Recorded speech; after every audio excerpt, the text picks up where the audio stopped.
Hi hello ನಮಸ್ತೆ friends, ನೀವು ನೋಡ್ತಾ ಇದ್ದಾರೆ tech world with Panika YouTube channel. Friends, ಇವತ್ತು ನೋಡಿದ್ರೆ ಕರ್ನಾಟಕ ರಾಜ್ಯ ಸರ್ಕಾರದ ಒಂದು ಗುಡ್ ನ್ಯೂಸ್ ಅಂತಲೇ ಹೇಳ್ಬೋದು. ಏನಪ್ಪ ಅಂದರೆ, ವಿದ್ಯಾರ್ಥಿಗಳಿಗೆ ಇನ್ನು ಮುಂದೆ ವರ್ಷಕ್ಕೆ ಒಂದೇ ಸಾರಿ ಎಕ್ಸಾಮ್ನ ಮಾಡಬೇಕು, ಅದು ಓಪನ್ ಬುಕ್ ಎಕ್ಸಾಮ್ ಮಾಡಬೇಕು ಮತ್ತು ಅದರ ಜೊತೆಗೆ ಪ್ರೆಷರ್ನ ಕಡಿಮೆ ಮಾಡಬೇಕು ಅನ್ನೋ ಒಂದು ಗುಡ್ ನ್ಯೂಸ್ ಕೂಡ ಕೊಟ್ಟಿದ್ದಾರೆ. ಆ ಬಗ್ಗೆ ಅಧಿಕೃತ ಮಾಹಿತಿ ಕೂಡ ಬಂದಿದೆ. ಆ ಬಗ್ಗೆ ಸಂಪೂರ್ಣ ಮಾಹಿತಿ ತಿಳಿಸ್ಕೊಡ್ತೀನಿ. ತಪ್ಪನ್ನು ಸ್ಕಿಪ್ ಮಾಡೋದು ಪೂರ್ತಿಯಾಗಿ ನೋಡಿ. ಹಾಗೆ ನಿಮಗೆ ಇಷ್ಟ ಆದರೆ ಒಂದು ಲೈಕು, ಶೇರು, ಸಬ್ಸ್ಕ್ರೈಬ್ ನೋಡಿ. ಫ್ರೆಂಡ್ಸ್, ಕರ್ನಾಟಕ ರಾಜ್ಯ ಸರ್ಕಾರ ಏನು ಮಾಡಿದೆ ಅಂದರೆ, ಒಂದು ಅಧಿಕೃತವಾಗಿರ್ತಕ್ಕಂಥ ಒಂದು ಸಮಿತಿಯನ್ನು ಕೂಡ ರಚನೆ ಮಾಡಿದೆ. ಇದರಲ್ಲಿ ಏನಪ್ಪ ಅಂದರೆ, ವಿದ್ಯಾರ್ಥಿಗಳಿಂದ ಎಕ್ಸಾಮ್ನಲ್ಲಿ ಏನೇನು ತೊಂದರೆಗಳನ್ನು ಅನುಭವಿಸ್ತಾ ಇದ್ದಾರೆ ಮತ್ತು ಅದರ ಜೊತೆಗೆ ಅವರಿಗೆ ಉಪಸಮಿತಿಯ ವರದಿಯನ್ನು ಕೂಡ ಕೇಳಿದ್ದಾರೆ.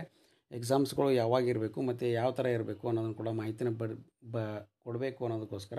ಸೊ ಹಾಗಾಗಿ ಅದರ ಬಗ್ಗೆ ಒಂದು ಪರಾಮರ್ಶಿಸಿ ಅವರು ಕೂಡ ಒಂದು ವರದಿನೂ ಕೂಡ ಕೊಟ್ಟಿದ್ದಾರೆ. ಆ ವರದಿಯಲ್ಲಿ ಕೂಡ ಒಂದು ಉಲ್ಲೇಖ ಕೂಡ ಮಾಡಿದ್ದಾರೆ. ಏನಪ್ಪ ಅಂದರೆ, ಸೊ ಇನ್ನು ಮುಂದೆ ಯಾವುದೇ ಕಾರಣಕ್ಕೂ ಕೂಡ ಎಕ್ಸಾಮ್ಸ್ಗಳು ಇರಬೇಕು, ಬಟ್ ಆ ಎಕ್ಸಾಮ್ಸು ವರ್ಷಕ್ಕೆ ಒಂದೇ ಸಾರಿ ಇರಬೇಕು ಮತ್ತು ಆಡ್ ಸೆಮಿಸ್ಟರ್ನಲ್ಲಿ ಎಕ್ಸಾಮ್ಸ್ಗಳು ಯಾವುದು ಕೂಡ ಬೇಡ ಮತ್ತು ಅದರ ಜೊತೆಗೆ ಇವನ್ ಸೆಮಿಸ್ಟ್ರಲ್ಲಿ ಮಾತ್ರ ಎಕ್ಸಾಮ್ಸ್ಗಳನ್ನ ಮಾಡಿ ಅಂತ ಕೂಡ ಕ್ಲಿಯರ್ ಕಟ್ಟಾಗಿ ತಿಳಿಸಿದ್ದಾರೆ ಫ್ರೆಂಡ್ಸ್. ಸೊ ಹಾಗಾಗಿ ಆ ಬಂದಿರತಕ್ಕಂಥ ಮಾಹಿತಿನ ಕೂಡ ನಿಮ್ಮ ಎದುರುಗಡೆ ತೋರಿಸ್ಕೊಡ್ತಾ ಹೋಗ್ತೀನಿ. ನೋಡಿ ಫ್ರೆಂಡ್ಸ್, ಇಲ್ಲಿ ನಿಮಗೆಲ್ಲ ಗೊತ್ತಿರೋಂಗೆ ಏನಪ್ಪ ಅಂದರೆ, ಈಗ ಎಕ್ಸಾಮ್ಸ್ ಅಂದರೆ ವಿದ್ಯಾರ್ಥಿಗಳು ಹೆದರ್ತಾ ಇದ್ದರು. ಸೊ ಹಾಗಾಗಿ ಸೆಮಿಸ್ಟರ್ ಪರೀಕ್ಷೆ ಅರ್ಧ ಕಡಿತಕ್ಕೆ ತಜ್ಞರ ಶಿಫಾರಸ್ಸು. ಪದವಿ, ಸ್ನಾತಕೋತ್ತರ ಪದವಿ 2, 4, 6ನೇ ಸೆಮಿಸ್ಟ್ರಿಗೆ ಮಾತ್ರ ಲಿಖಿತ ಪರೀಕ್ಷೆ, 1, 3, 5ನೇ ಸೆಮಿಸ್ಟರ್ ಪರೀಕ್ಷೆಗೆ ಲಿಖಿತ ಪರೀಕ್ಷೆ ಬೇಡ ಅಂತೇಳಿ ಉಪಸಮಿತಿ ಕೂಡ, ತಜ್ಞರ ಸಮಿತಿ ಕೂಡ ಶಿಫಾರಸ್ಸು ಮಾಡಿದೆ. ಇದರ ಅನುಸಾರ ಏನಪ್ಪ ಅಂದರೆ, ರಾಜ್ಯದ ಯೂನಿವರ್ಸಿಟೀಸ್ಗಳು ಇರ್ಬೋದು ಮತ್ತು ಡಿಗ್ರಿ ಕಾಲೇಜಲ್ಲಿ ಡಿಗ್ರಿ ಓದ್ತಾ ಇರ್ತಕ್ಕಂಥ, PG ಓದ್ತಾ ಇರ್ತಕ್ಕಂಥ, ಪೋಸ್ಟ್ ಗ್ರ್ಯಾಜುಯೇಟ್ ಓದ್ತಾ ಇರ್ತಕ್ಕಂಥ ವಿದ್ಯಾರ್ಥಿಗಳಿಗೆ ಸೆಮಿಸ್ಟರ್ ಪರೀಕ್ಷೆಗಳನ್ನ ಅರ್ಧದಷ್ಟು ಕಡಿಮೆ ಮಾಡಲಿಕ್ಕೆ ಒಂದು ತಜ್ಞರ ಸಮಿತಿ ಕೂಡ ಶಿಫಾರಸು ಮಾಡಿದೆ.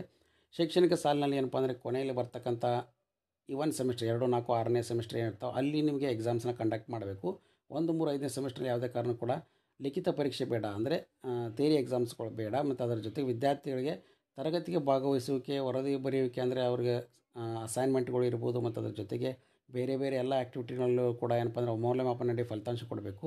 ಇವನ್ ಸೆಮಿಸ್ಟರ್ನಲ್ಲಿ ಮಾತ್ರ ಎಕ್ಸಾಮ್ ನಡೆಸಬೇಕು ಅಂತ ಕೂಡ ಎಲ್ಲ ಸರ್ಕಾರಿ ವಿಶ್ವವಿದ್ಯಾಲಯಗಳು ಏಕರೂಪ ಒಂದು ಶುಲ್ಕವನ್ನು ಕೂಡ ಜಾರಿಗೆ ಕೊಡಬೇಕು ಅಂತಲೂ ಕೂಡ ಕೊಟ್ಟಿದ್ದಾರೆ. ಮತ್ತು ಅದರ ಜೊತೆಗೆ ಏನಪ್ಪ ಅಂದರೆ, ವಿದ್ಯಾರ್ಥಿಗಳಿಗೆ ರಾಜ್ಯದ ಉನ್ನತ ಶಿಕ್ಷಣ ಪರಿಷತ್ನಲ್ಲಿ ನಿರ್ಗಮಿತ ಅಧ್ಯಕ್ಷರಾಗಿರ್ತಕ್ಕ ಪ್ರೊಫೆಸರ್ YS ಸಿದ್ದೇಗೌಡ ಅವರ ಅಧ್ಯಕ್ಷತೆಯಲ್ಲಿ ಕೂಡ ರಚಿಸಿದಂಥ ಏಕರೂಪ ತಜ್ಞರ ಸಮಿತಿ ಕೂಡ ಇದೇ ವರದಿಯನ್ನು ಕೂಡ ಕೊಟ್ಟಿರೋದ್ರಿಂದ ಇನ್ನು ಮುಂದೆ ಇದು ಶಿಫಾರಸುಗಳನ್ನು ಜಾರಿ ಮಾಡಲಿಕ್ಕೆ ಸರ್ಕಾರ ಕೂಡ ವ್ಯವಸ್ಥೆಯನ್ನು ಮಾಡುತ್ತೆ ಅಂತಲೂ ಕೂಡ ಕೊಟ್ಟಿದ್ದಾರೆ. ವಿದ್ಯಾರ್ಥಿ ವರ್ಷದಲ್ಲಿ ಒಂದು ಬಾರಿ ಎಕ್ಸಾಮ್ ತೊಗೊಂಡ್ರೆ ಸಾಕು. ಯಾಕಂದರೆ ಇದರಿಂದ ಏನಂದರೆ, ಅವ್ರು ಸುಸೈಡ್ ಅಟೆಂಪ್ಟ್ ಮಾಡ್ಕೊಳೋದು ಮತ್ತು ವಿದ್ಯಾರ್ಥಿ ಹೆದರ್ಕೊಂಡು ಕಾಲೇಜಿಗೆ ಬರದೇ ಇರೋದು ಎಲ್ಲ ಕೂಡ ಅವಾಯ್ಡ್ ಆಗುತ್ತೆ. ಮತ್ತು ಅದ್ರ ಜೊತೆಗೆ ವಿದ್ಯಾರ್ಥಿಗಳ ಕಲಿಕೆ ಜೊತೆಗೆ ಕೂಡ ಸ್ಕಿಲ್ ಡೆವಲಪ್ಮೆಂಟ್ನು ಕೂಡ ಮಾಡಿಸ್ಬೇಕು ಅಂತಲೂ ಕೂಡ ನಿರಂತರ ಒತ್ತಾಯ ಮಾಡಬೇಕು ಅಂತಲೂ ಕೂಡ ಏನಂದರೆ, ತಜ್ಞರ ಸಮಿತಿ ಕೂಡ ಸರ್ಕಾರಕ್ಕೆ ಒಂದು ಶಿಫಾರಸನ್ನು ಕೂಡ ಮಾಡಿದೆ. ಅಲ್ಲದೆ ಈಗ ಸೆಮಿಸ್ಟರ್ ಪರೀಕ್ಷೆಗಳಿರುವತಕ್ಕಂಥ ಟೆನ್ಷನು, ಪ್ರೆಷರು ಮತ್ತು ಅದ್ರ ಜೊತೆಗೆ ಎಕ್ಸಾಮ್ಸಲ್ಲಿ ಮಿನಿಮಮ್ ಇಷ್ಟು ಸ್ಕೋರ್ ಮಾಡಬೇಕು ಅನ್ನೋದು ಎಲ್ಲ ಕೂಡ ಇರೋದನ್ನು ತೆಗೆದುಹಾಕಿ ಅವರಿಗೆ ಬೋಧನಾ ಕಲಿಕೆ, ಮೌಲ್ಯಮಾಪನ ಮತ್ತು ಅದ್ರ ಜೊತೆಗೆ ಪ್ರಶ್ನೆ ಪತ್ರಿಕೆ ಯಾವ ಥರ ನಿಮಗೆ ಆನ್ಸರ್ ಮಾಡಬೇಕು ಮತ್ತು ಅದ್ರ ಜೊತೆಗೆ ವೈವಾನ ಯಾವ ಥರ ಕೊಡಬೇಕು, ಪ್ರಾಕ್ಟಿಕಲ್ ಯಾವ ಥರ ಇರಬೇಕು ಅನ್ನೋದನ್ನು ಕೂಡ ಪರಿಚಯ ಮಾಡ್ಕೊಳ್ಳಿಕ್ಕೆ